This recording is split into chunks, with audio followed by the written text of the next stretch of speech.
नहीं बचे, जहाँ की आपका संकल्प शक्ति उसके ओजस जाकर उसके नेचर को, डीएनए को परमानेंट हेरिटेबल चेंज करे।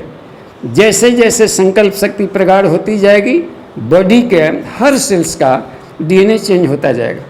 यह साधक के कंसंट्रेशन पर निर्भर है, संकल्प शक्ति पर निर्भर है और दृढ़ फेथ के साथ में उसको कर रहा है तो भेजेगा तो उसका लाभ मिलते जाएगा। अच्छा, और इसमें सूर्य भेदन प्राणायाम भी बहुत काम आता है। प्राणाकर्षण को सूर्य भेदन के साथ जोड़ देंगे तो वो डीएनए को चेंज करता है। परमानेंट चेंज करना हो तो दो तरीका होता है। म्यूटेशन, मान ली कभी चेंज किया और फिर जा कर के ध्यान के बाद फिर रिकवरी हो गया, लौट आया, तो परमानेंट चेंज नहीं होगा। Permanent heritable change is called mutation. तो म्यूटेशनल चेंज होता है या तो बहुत सुपर हीटेड कर दिया जाए किसी चीज़ को तो भी चेंज हो जाएगा। ईंटा को हद से ज़्यादा गर्मा दीजिए तो झमा जाएगा और फिर कभी भी वो इस रूप में नहीं आएगा। जितने भी हीरे बने हुए हैं ये सडन परमानेंट चेंज किए गए हैं, सुपर हीटेड सुपर कोल। इस हालत में हीरा बन गया कोयला, तो उस तरीके से बॉडी सेल्स को म्यूटेशन चेंज करते हैं तब, जबकि अपने बॉडी सेल को प्राणायाम के द्वारा सुपर हीटेड कर दें। और सूर्य भेदन प्राणायाम इसमें काम आता है और सारे शक्ति केंद्रों को इतना चमकीला बना देगा। और तुरंत आपका इसके साथ में यदि ईश्वरीय चेतना, डिवाइन एनर्जी को, जो कि सुपर कूल है, शांताकारम, देखते हैं ना, ईश्वर का है शांताकारम, सुपर कूल, और तपस्या का सुपर हिट, दोनों मिलकर के हीरा बना देगा बॉडी के हर सेल्स को। और उस हालत में आपके डीएनए परमानेंट चेंज हो जाएंगे। एक और भी बात देखा, कहीं गुरुजी ने लिखा है कि एक महिला थी जो कि अंग्रेज का उदाहरण दिया है कि गोरी महिला, उसके पति भी गोरे, सारे खानदान हजारों पीढ़ियों तक गोरे, इसके भी पैतृक मातृ भी गोरे, फिर भी इसके गर्भ से जो बच्चा हुआ काला निकल गया था हफ्सी जैसा। इन्होंने केस कर दिया कि मेरा बच्चा नहीं है। जज साहब सब ने डीएनए वगैरह सब चेंज कर खोजा गया तो इसी का बच्चा निकला। तो फिर जाकर के हेरिडिटरी कैरेक्टर में एक काला कहाँ से आ गया। इन्होंने क्या किया था कि अपने बेडरूम में एक काले हब्सी प्लेयर का, खिलाड़ी का एक फ़ोटो रखे हुए थे और ध्यान से वैसा ही चाहती थी, उसको बहुत पसंद करती थी कि ऐसा ही हमारा भी बच्चा होता, इतना ही प्लेयर होता, इतना आदर्श चरित्र का होता, इतने पॉपुलर होता वर्ल्ड लेवल का।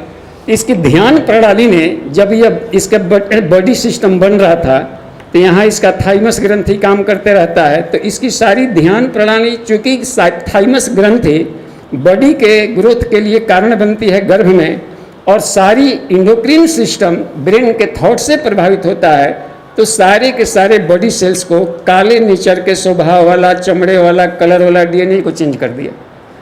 तो वो निर्भर करता है कि इसके ध्यान प्रणाली में कितनी प्रगाढ़ता है, क्या है। एक भी बॉडी सेल्स बाकी मत रहे जिसको आपने चार्ज नहीं कर दिया शक्तिशाली। ऐसे आप किसी भी हेरिडिटरी पैतृक गुणों को आप चेंज कर सकते हैं। आने वाली पीढ़ियां हजारों जन्मों तक, धरती पर केवल पहले सब ब्राह्मण ही ब्राह्मण थे, अब धीरे धीरे सारे अलग के कृति के नेचर बदलते गए, क्योंकि उनका गुण, कर्म, स्वभाव, तपस्या और ज्ञान की मात्रा घटती गई। तो तरह तरह के बॉडी सेल्स में सब अंतर पड़ते गए। क्लाइमेट का भी अंतर पड़ता है, जलवायु का, किधर किधर के जलवायु वाले नाक चपटे होते हैं, लंबे होते हैं, ठिंगने होते हैं। इन्होंने बताया कि जलवायु डीएनए को प्रभावित करता है। तो इस तरीके से हम अपने बॉडी को प्राणाकर्षण द्वारा इसका लाभ ले सकते हैं। कुछ कुछ समझ में बात आ रही होगी, उतना काफ़ी है। आगे बढ़ते हैं।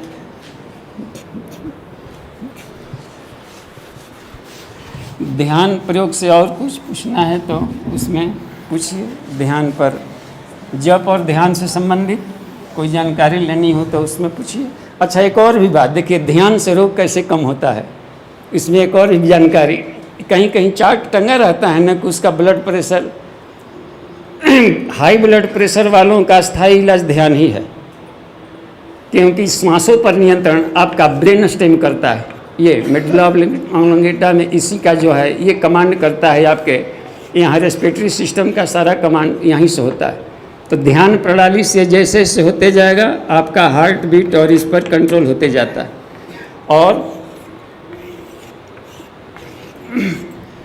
जब ध्यान में बाहर के दिमाग को ध्यान में इसको रेस्ट दिया जाता है, चेतन मन को इसको रेस्ट देते जाएंगे तो शरीर के जो गतिविधियाँ थी वो धीरे धीरे बाहर का बिखराव गया, तो वो बिजली की शक्ति इधर काम करने लगी। और यहाँ के अब सब विद्युत तरंगें इधर जाने लगी। जैसा उसका थॉट प्रोसेसन हुआ वैसी किरणें इधर आने लगेगी। अब देखिए शांति के कण जाने लगे थे तो सब का सब हार्ट बीट वगैरह का गति भी सब स्लो होने लगा। गुरुजी ने लिखा है कि ध्यान के गहराई में पहुंचने पर हार्ट बीट जो कभी 72 से 80 चल रहा था वो 50 से 60 तक आ जाता है, ये घट गया उसका। और जो श्वसन रेट चल रहा था 15 से 18 वो उसका 5 से 6 तक आ जाता है प्रति मिनट, ये भी कम हो गया। ऑक्सीजन की खपत भी 20% कम हो गई। ये सारा का सारा इसको सजगता में लाने लगा। देखिए, और एक और बात बताए हैं कि जब सारी की सारी इधर मेटाबॉलिक प्रोसेस कम होने लगा, चूँकि इनका काम हम कम ले रहे हैं, तो मेटाबॉलिक सिस्टम से सारे इंजन फैक्ट्रियाँ धीरे धीरे रेस्ट अवस्था में जाने लगी। तो जब इंजन रेस्ट होने लगेगा तो कचरा कम निकालेगा। इंजन चलेगा फैक्ट्री में तभी ना मल भी निकलेंगे, उसके स्लैग्स निकलेंगे, और सब ब्लड में जमा रहता है। तो ब्लड की जो विषाक्तता है जिसको लैक्टेट कहा है गुरुजी ने, तो वो लैक्टेट की मात्रा जब अधिक रहती है तो दिमाग में बेचैनी, तनाव, भय, चिंता और यही सब बढ़ता है। यदि ब्लड लैक्टेट कम हो जाए तो ध्यान से 50% कम हो जाता है। तो यही व्यक्ति जो कभी टेंशन में था, प्रसन्नता, खुशहाली, ये आनंद, ये सब आने लगता है। इसका कारण है कि ब्लड के भीतर का लैक्टेट कम हो गया। तो वो कम हो गया इसलिए कि ये आ जाती। कभी कभी आपको ध्यान में झपकी भी आ जाती, होता है ना, माला जपते समय कभी झपकी आ जाए तो उस अवस्था में आती है कि शरीर का चूँकि मेटाबॉलिक काम बंद हो गया है और ध्यान इधर लग रहा है। तो जिधर झुके हुए हों, जैसे यहाँ पर बैठ करके आप टेढ़ा जब कर रहे हैं तो सेंटर ऑफ ग्रेविटी सीधी नहीं रहेगी, तो जिधर टेढ़ा है उधर झुकेंगे। यदि सो करके कोई व्यक्ति जब कर रहा है तब नहीं गिरेगा कि नहीं, वो गिरा इसलिए कि बैठा था तो बिल्कुल स्ट्रेट है और पोस्चर में नहीं था। यदि टेढ़ा मेढ़ा होगा तभी गिरेगा। और उस हालत में इसका मतलब ये नहीं है कि इसका मतलब है कि आप समाधि की अवस्था में जा रहे हैं और बॉडी रेस्ट अवस्था में जा रही है। अच्छा, गुरुजी लिखे हैं कि जब ध्यान में मंत्र जब कभी छूट जाए तो आप चिंता ना करें, ध्यान को पकड़े रहें। ध्यान जरूरी है, मंत्र जब जरूरी नहीं है। हाँ, जैसे भी हो आप अपने, अच्छा पसीना आया, कितना आदमी को ध्यान में पसीना आया कि क्या हुआ, वो सोचने का तरीका है। यदि हम सोचने के तरीका में ईश्वर का शांति वाला चीज़ों को खींच रहे हैं, देखिए ध्यान के लिए पहले ईश्वर की हम कल्पना करें। सविता का ध्यान लगाना है तो सविता की कल्पना तो करनी पड़ेगी कि सविता किस रूप में। ध्यान कैसा लगाया जाए, शिव जी का लगाया जाए कि कृष्ण का लगाया जाए कि हनुमान जी का लगाया जाए। यदि हम आकृतियों का ध्यान लगाते हैं, ध्यान को 2 भाग में कहा इन्होंने, अथ ध्यानम, सांडिल्योपनिषद में बताया है कि सगुण निर्गुण 2 वैरायटी का ध्यान है, सगुण मूर्तियों का, निर्गुण आत्मा के स्वरूप का चिंतन। तो मूर्तियों का ध्यान लगाने में दिक्कत ये आ सकती है आकृति का, कि मान लें कि शिवरात्रि का आप शिव जी का ध्यान लगाए हैं तो शिवरात्रि को तो मन लगा, सारा भक्त लोग पूजा कर रहा है, लेकिन जन्माष्टमी में सब जगह कृष्ण की पूजा चलती रहेगी, आप भी गए रहेंगे फ्रेंड बन के बैठे, तो बाकी ध्यान लगाएंगे तो आपको खटपट लगेगा। और यदि आपने प्रकाश का ध्यान किया है तो यही प्रकाश शिव जी के भी आत्मा में है और वही प्रकाश सूर्य कृष्ण के भी आत्मा में है, तो देवताओं के बॉडी कॉन्फ़िगरेशन के अंतर का प्रभाव नहीं पड़ेगा। इसलिए आत्मा का ध्यान सबसे अच्छा माना जाता है, प्रकाश का ध्यान सविता के रूप में। तो अब देखिए इसमें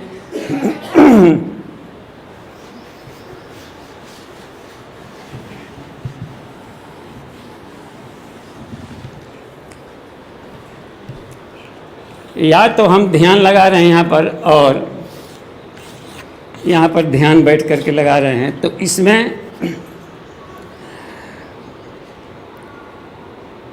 मन बीच बीच में कहीं भाग गया, यहाँ पर आ गया तो ठीक है, मन बाहर भाग भी सकता है, ध्यान में आ भी सकता है। यदि बाहर मन गया, जब तक से ले रहा है तो इसके किरणों का अपने ढंग का लाभ लेंगे। जैसा भी ध्यान में जैसे शांति मिले वो फायदा है। जितने आदमी होते हैं उतने वैरायटी का ध्यान है, बस हर कोई अपने स्वाभाविक ध्यान में लगाएंगे तो फायदा अधिक पड़ेगा। कैसे उनको राहत मिल रही, क्या सोचते हैं तो उनको शांति मिल रही। तो इस तरीके से उस ढंग का ध्यान लगावें। गुरु जी को ध्यान लगाने से शांति मिल रही तो गुरु जी का लगावें। गायत्री माता का ध्यान लगाने से शांति मिल रही तो वो लगावें। आपके ऊपर है, उद्देश्य है कि शांति, पवित्रता, प्रसन्नता और तेजस्विता, जो जो गुण है ईश्वर में, उस गुणों को हम ले आ रहे हैं। ठीक है। मान लीजिए कि कहीं पर मन भागने का क्रम बनाए हुए है, यहाँ गया वहाँ गया, कुत्ता पर गया, ऑफिस पर गया, तो या तो तरीका है कि यहाँ से खींच करके ले आवें, बार बार इनको देखें, लेकिन उसमें असहजता आएगी।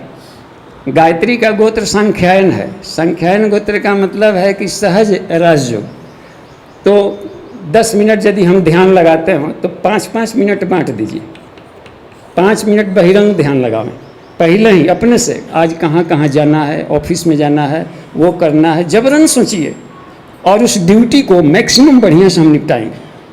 कितना बढ़िया से किया जा सकता है इसको पहले ही से हम दिमाग में सोच लें, और भी ढूंढ ढूंढ के जबरन कि अच्छा और भी कोई अचानक आ जाएगा तो उसको भी हम निपट लेंगे। तो अब है कि इसको निपटाने के लिए अब एनर्जी चाहिए, तब ध्यान लगाएंगे तो खींचने खिंचाने की नौबत नहीं आएगी। तो फिर वाला अंतर्मुखी ध्यान में मन लगेगा, क्योंकि पतंजलि ने जो ध्यान की परिभाषा दिया है, तत्र प्रत्यय एकांता ध्यानम, तत्र जहाँ भी तुम्हारा ध्यान जा रहा हो उसी के भीतर गहराई में प्रवेश करते जाओ, एकाग्रता में। क्योंकि गॉड ओमनी प्रेजेंट है, हर जगह है, तो जहाँ भी ध्यान गया वहीं पर भी ईश्वर को पा सकते हो। गहराई में केवल घुसने की जरूरत है। तो इसको भी प्रत्याहार के श्रेणी में लिया है शांडिल्य उपनिषद ने, तो वो भी एक टेक्निक सही है। तो हम भागते हैं क्यों? ईश्वर को उसमें ढूंढें, और नहीं ढूंढने की शक्ति है तो इसमें इस प्रकाश को बैठा लें। जैसे मान लीजिए कि आपके गुरु जी का ध्यान लगाते हैं, ठीक है, और आ गया आपके जिससे झगड़ा किए हैं उस व्यक्ति का ध्यान, तो झगड़ा करने वाले व्यक्ति के हृदय में देखिए गुरु जी बैठे हैं, तो अब कहाँ भागेगा? तो एक तो उससे झगड़ा वाला भी वृत्ति खत्म होगा, और दूसरे भाग की हमको दिमाग पर भी तनाव नहीं पड़ा। जहाँ जहाँ मन गया तहें तहें गुरु जी को लेकर रख देंगे, तहें तहें गायत्री माता को, तहाँ तहाँ सविता को रख देंगे। जब वो ओमनी प्रेजेंट है वो, तब हमको कहाँ यहाँ खींचना वहाँ खींचना, इसी को लेकर बिठा लेंगे। तो उसमें भी सरलता हो सकती है टेक्निक में। या फिर जा कर के उसको तोड़ना फोड़ना शुरू कर दीजिए। ये पदार्थ पर गया, ये पदार्थ कैसे बना है? तो ये परमाणुओं से बना है। परमाणु कैसे बने हैं? तरंगों से बने हैं। तरंग क्या है? कोई स्थिति नहीं है, ये सब शून्य है। बात आज जैसे सूर्य को झिलमिलाता हुआ कीचड़ में, तालाब में कहीं देख सकते हैं, तो हर ऑब्जेक्ट में भी देख सकते हैं ना, सूर्य को चमकते झिलमिलाते हुए। तो जैसे जैसे ध्यान प्रणाली सहज होती जाएगी, आपका मन का भागना बंद होते जाएगा। तो साथ में ज्ञान पक्ष बनाना बहुत ज़रूरी है। तो एक बात थी, अब सविता में हाँ कर सकते हैं, लेट कर पूछने ध्यान कर सकते हैं। लेट कर जब ध्यान करेंगे तो विष्णु मुद्रा है ना, शिव जी नहीं सोए रहते हैं बराबर। जब लेट कर करते हैं तो विष्णु भगवान की मुद्रा है, बैठ के करते हैं तो ब्रह्मा जी की मुद्रा है, कूदते नाचते हुए कर रहे हैं तो शिव जी का तांडव नृत्य वाला मुद्रा है। तो घाटा क्या है? हे अर्जुन, तो युद्ध ही कर, हमें स्मरण कर। तो ध्यान हर हालत में आपको करना ही चाहिए, क्योंकि ईश्वर में जब तक से नहीं बनेंगे तब तक से अखंड आनंद की प्राप्ति नहीं होगी। तो वो उसको धीरे धीरे अपने आप को कमाल का बनाए रखिए, कैसा हो किसी भी अवस्था में ध्यान प्रणाली को रखें और शानदार बनाए रखेंगे तो सुविधा होती जाएगी, क्योंकि ध्यान ही कमाल का है विषय इसमें। और जिसे देखिए, अच्छा आगे बढ़ जाते हैं, टाइम होने लगा। अच्छा कुछ पूछ लीजिए, क्योंकि कल हम अच्छा थोड़ा सा ये बता देते हैं त्राटक कि कल केवल तन्मात्रा लें, त्राटक को हल्का सा देख लें।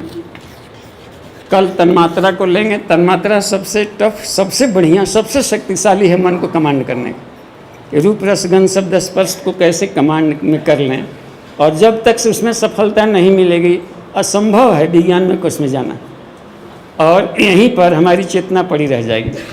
त्राटक कहा गया है टकटकी को। किस पर टकटकी? ध्यान पर टकटकी, ऑब्जेक्ट पर टकटकी करें, अपने कॉन्सेप्ट पर टकटकी करें। जहाँ टकटकी करेंगे, टकाटक देखेंगे, तो मन उसके भीतर में घुस करके उसके रहस्य को जानना शुरू कर देगा और उसकी चेतना से, अपनी चेतना का उसमें प्रवेश करा के उसके पूरे कंसेप्ट को बदल के रख देगा।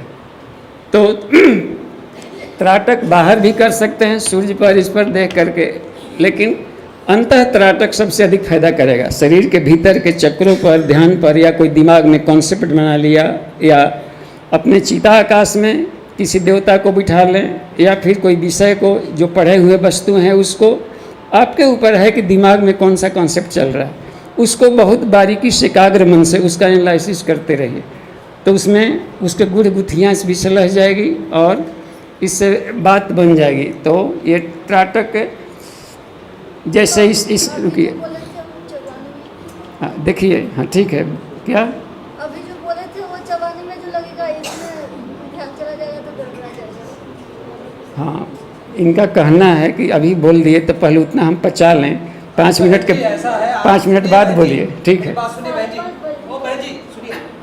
1 मिनट बाकी है ना,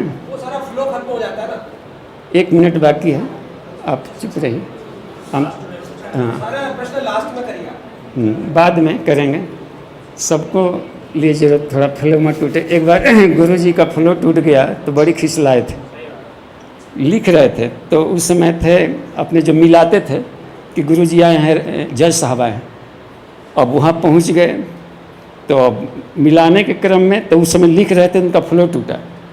तो उस समय तो नहीं बोले आशीर्वाद दे के, लेकिन जब हम लोग का क्लास ले रहे थे इतना कस के डांटे कि तुम लोग समझते नहीं हो कि फ्लो का क्या कीमत है। हम दिन भर वो फ्लो पकड़ाता नहीं है जहाँ अपन पहुँचे रहते हैं, तो फूल जा करके वो स्पीड, वो क्रम, वो फ्लो नहीं पकड़ा पाता है। फिर दूसरा पकड़ाएगा, दूसरा यात्री, दूसरा व्यक्ति, दूसरा वेग पकड़ाएगा, वो नहीं पकड़ा पाएगा। इसलिए लास्ट में जब हम कहेंगे कि पूछें, तब पूछ लें। 1 मिनट की जो बात थी, उसमें बताया है आपका त्रिशिखी ब्राह्मणोपनिषद, उसमें कहा है कि सोहम चिन्मात्रम एवेति चिंतनम ध्यानम उच्यते, मैं चिन्मात्र स्वरूप हूँ, चेतना स्वरूप हूँ, इसका चिंतन ध्यान है। तो अपना त्राटक हम अपने चिन्मात्र स्वरूप पर करेंगे। अच्छा, आत्मपूजोपनिषद में कहा है कि ओम तस्य निश्चिंतनम ध्यानम, सिर्फ और सिर्फ आत्मा का चिंतन ही ध्यान है, इसके अलावा किसी और चीज़ का चिंतन करते हैं तो ध्यान नहीं। तो त्राटक हम उससे ऑब्जेक्ट पर करेंगे, तो फिर आएगा कि आत्मा का स्वरूप क्या है, संसार का स्वरूप क्या है, ये स्वतः ही जब तक से त्राटक नहीं करेंगे वहाँ पता नहीं चल पाएगा। और भी बता दिया सांख्य दर्शन ने या स्कंदोपनिषद ने कि जो मन कहा इसमें, ध्यानम निर्विषयम मनः, मन को विषयों से रहित करना ध्यान है। तो यदि हम त्राटक करते हैं अपने मन के कि कौन से रस पर, गंध पर, शब्द पर, स्पर्श पर, कहाँ पर कितना चिपकाव है, उसको कैसे कम किया जा सकता है, तो त्राटक वहाँ यदि करते हैं तो उसके ढेर सारे उद्देश्य मिल जाएंगे और उसको हटाने छोड़ाने के उपाय मिलेंगे। तो हम त्राटक उधर करें जिधर हमको आत्म उपलब्धि हो रही, तो इसमें फ़ायदे में रहेंगे। शांति पाठ अभी कर लें और जो प्रश्न होता होगा लिख कर पुर्जी पर दिए रहेगा, तो सुविधानुसार हम उसको बता लेंगे, तो भी एक तरीका बढ़िया है। और ठीक है, तो सुपाच्य लग जाती है बातें, जहाँ सुपाच्य न हो तो कहेंगे तो और दूसरे ढंग से कोशिश किया जाएगा कि समझें हम लोग। और आप सभी लोग देवता ऋषि मुनि बैठे हैं, इतना हमेशा रखिए कि हम सब ऋषि पुत्र बैठे हैं। आप भी देवतागण हैं, ऋषिगण हैं। गुरु जी हर 1000 बार कहते थे कि सब ऋषियों के संतान जुड़े हुए हैं और एक से कीमती ऋषि इस टीम में काम कर रहे हैं। अभी हम बताएंगे नहीं कौन कौन ऋषि है, नहीं तो सब भाग जाएगा हिमालय में।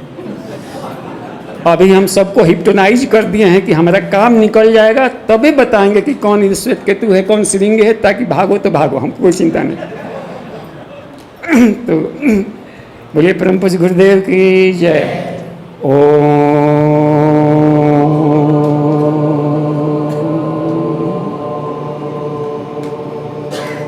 शांति शांति शांति। जी प्रणाम।